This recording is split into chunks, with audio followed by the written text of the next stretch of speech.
Magandang araw sa ating lahat. Nandito na naman po tayo sa ating project update sa ating pong site WL01.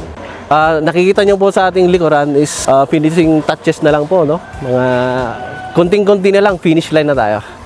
So, tara! So, nandito tayo ngayon sa 4th floor sa isang unit. Makikita nyo, nakalinis na po. Pwede nang i-turn over. Yan. Papakita lang namin yung room number 1. So, maliit lang siya. Wala pa yung mga furnitures kasi payata nakakapili yung owner. So, dito po yung isang bedroom. Yan. Ilaw natin. Yan. Itong next na room, paras lang sila ng kabila. Yan. Okay, nandito naman tayo sa unit number 2. Tara, tingnan natin.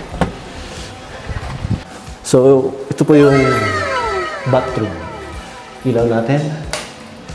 Yan.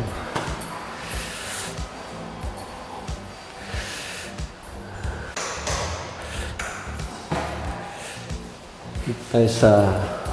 Nakalak kasi yun. Dito na nabuksan natin. Yan. Basic room lang.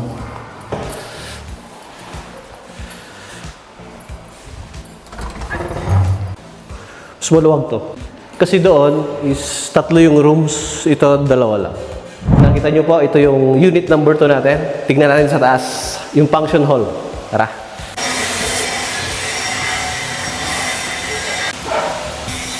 Yan, nandito na tayo.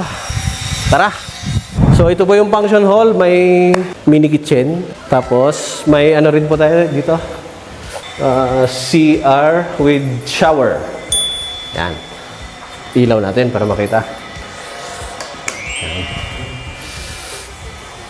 So basically baka gamitin nila to pag may mga okasyon gan, may mga bisitang mararami dito. Kasi kung napansin niyo sa baba wala silang parang yard o bakuran. So dito na lang. So ito na lang po muna ang update natin sa ngayon. Sana sa susunod na update turn over na po, no, para makapag-proceed naman tayo sa next project. See you in the next video.